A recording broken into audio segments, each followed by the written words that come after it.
Right now, sitting on a bus, standing in a coffee shop, scrolling through a crowded city street, you are surrounded by strangers, people who look nothing like you. Different faces, different heights, different hair, different voices. If you had to guess how different you are from them on a genetic level, you would probably say a lot. Maybe 10%, maybe 20, maybe more. You would be wrong. You share 99.9% of your DNA with every single person you have ever met. Every stranger, every enemy, every love of your life. You are, at the level of your actual biological code, almost completely identical. And that sounds impossible. Because your eyes are not the same color as your neighbors, you might be tall while someone else is short. You can digest milk and they cannot. You see the world through a face no one else has ever had. All of that difference, every single thing that makes you feel like an individual, is packed into just 0.1% of your genetic instruction manual. So what is actually in that 0.1%? And what does the other 99.9% even do? When the Human Genome Project was completed in 2003 after 13 years of work involving scientists from 6 countries, it produced something no one had ever seen before. A complete map of human DNA, every letter, every instruction, all roughly 3 billion base pairs of it laid out in order. 3 billion, that is not a typo. Your DNA contains 3 billion chemical letters written in a 4-letter alphabet, a T, C, and G. These letters, called nucleotides, pair up in a specific way and coil into the famous double helix. If you stretched out all the DNA in a single human cell, it would be about 2 meters long. If you combined the DNA from every cell in your body and laid it end to end, it would reach from the Earth to the Sun and back more than 600 times. That is the instruction set for building and maintaining a human being. And 99.9% of it is the same across all 8 billion people alive today. The 0.1% that differs is made up of what scientists call single nucleotide polymorphisms, SNPs for short. A SNP, pronounced SNP, is simply a place where one letter in the DNA sequence has been swapped for another. In one person, the letter at a particular position might be an A. In another person, the same position might be a G, that tiny switch, repeated across about 4 to 5 million positions in your genome, is responsible for all the visible and invisible differences between one human and another. Your hair color, your height, whether your earwax is wet or dry, whether you can smell asparagus in your own urine, whether cilantro tastes like soap or a leafy green, all of these differences trace back to SNPs. But here is where it gets truly strange. In 2005, the Chimpanzee Sequencing and Analysis Consortium published a landmark paper in the journal Nature comparing the human genome to the chimpanzee genome.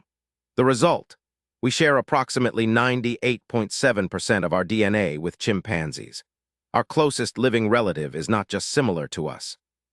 It is nearly identical to us at the genetic level. Go further out, you share about 85% of your DNA with a mouse, about 80% with a cow, about 60% with a banana. A banana. The same basic molecular machinery, the genes that build cells, produce energy, copy DNA, repair damage, is so ancient and so fundamental that it has been conserved across billions of years of evolution. You and a banana both use DNA to store information. You both use ribosomes to build proteins. You both use ATP, a small molecule that carries energy inside cells, as your primary fuel source. The 99.9% you share with other humans is mostly this ancient, essential machinery. It is the code for keeping a complex organism alive. It tells your cells how to divide. It tells your heart how to beat. It tells your immune system how to recognize and destroy invaders. It is the biological operating system that every human runs on. The 0.1% is where individuality lives. And even that 0.1% is more complicated than it sounds. Not all SNPs are created equal. Some fall in what geneticists call non-coding regions, stretches of DNA that do not directly encode proteins. For a long time, scientists called this junk DNA, assuming it served no purpose. But the ENCODE project, a massive research effort launched by the National Human Genome Research Institute, revealed that up to 80% of the genome has some kind of biochemical function, even if it does not directly produce a protein. Some of these regions help regulate when and where genes are turned on. Others play roles in maintaining the structure of chromosomes. So even within your 0.1%, only a fraction of the differences directly change the proteins your body makes. The rest influence how, when, and how much those proteins are produced. It is the difference between having a different recipe and having the same recipe but adjusting the oven temperature, the cooking time, and the amount of salt. Now consider something even more unsettling. You are not even 99.9% yourself. The human body contains roughly 37 trillion cells. A significant portion of those cells are not human at all. They are bacteria, fungi, viruses, and other microorganisms that collectively make up what scientists call the microbiome. A 2016 study published in the journal Cell by researchers at the Weizmann Institute of Science in Israel found that the ratio of microbial cells to human cells in the body is roughly 1:1. Some estimates go further, suggesting microbial cells may outnumber human cells by a factor of 10:1. These microorganisms carry their own DNA, and their combined genetic diversity dwarfs your own. While your human genome contains roughly 20,000 to 25,000 genes, the collective genome of the bacteria living in your gut alone contains more than 2 million genes. You are, in a very real sense, a walking ecosystem. And yet, with all of that complexity, with trillions of human cells and trillions of microbial cells and 3 billion letters of DNA, the thing that makes you recognizably, unmistakably, you still comes down to a sliver of genetic variation, so small it almost rounds to zero. This is where it gets personal. When researchers at the Craig Venter Institute published the first complete diploid genome of a single human being in 2007, they confirmed something that geneticists had long suspected. Each person carries 2 copies of every chromosome, one from each parent.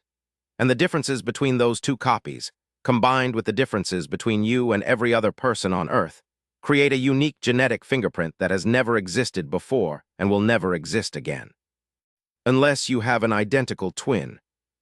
Identical twins share 100% of their DNA, the same SNPs, the same genes, the same instruction set, and yet identical twins are not identical in every measurable way. They can have different fingerprints because fingerprints are shaped not only by genetics but also by the tiny physical environment inside the womb. They can develop different diseases. They can have different personalities. This happens because of a process called epigenetics. Epigenetics means chemical modifications to DNA that do not change the letters themselves, but change how those letters are read. Think of it this way. If DNA is a book, epigenetics is a set of sticky notes, highlights, and bookmarks that tell the reader which chapters to read, which to skip, and which to read loudly. The book is the same. The reading is different. A 2005 study by researchers at the Spanish National Cancer Center examined pairs of identical twins and found that epigenetic differences between them increased significantly with age. The older the twins were, the more different their gene expression patterns became. By middle age, some twin pairs showed dramatically different levels of activity in genes related to disease susceptibility, even though their underlying DNA was still identical. This means that you are not just your DNA, you are also how your DNA is expressed. And that expression is shaped by everything you experience. The food you eat, the air you breathe, the stress you endure, the sleep you get, the people you love, and the environments you move through. Which brings us to the part that changes everything. If you are 99.9% the same as every other human being on Earth, then the things that feel most differentiating about you, your race, your ethnicity, your ancestry, are built on an almost invisible genetic foundation. The visible markers of human diversity, the ones that have been used for centuries to divide people into categories, to rank them, to exclude them, are variations within 0.1% of the human genome. The science is unambiguous. A landmark 2002 study by Noah Rosenberg and colleagues at the University of Michigan, published in Science, examined genetic variation across 52 populations worldwide. They found that the vast majority of genetic variation, about 85 to 95%, exists within any given population, not between populations. 2 people from the same village in Nigeria may be more genetically different from each other than either of them is from a person in Japan or Norway. The categories we build around genetic difference are real in the sense that they reflect patterns of human migration and ancestry. But they are small, tiny. nearly invisible when you zoom out to the full scale of what your DNA actually contains. You are, at the deepest level of your biology, almost exactly like every other person who has ever lived. You carry the same ancient code. You run the same biological operating system. You share the same molecular machinery with a chimpanzee, a mouse, and even a banana. What makes you different is a whisper in a library of 3 billion books. And yet that whisper is everything. It is the shape of your face. It is the sound of your voice. It is whether your eyes catch the light a certain way when you laugh. It is the precise combination of nature and experience that no algorithm can replicate and no formula can predict. You are 99.9% the same. And that last 0.1% is the most remarkable thing the universe has ever produced.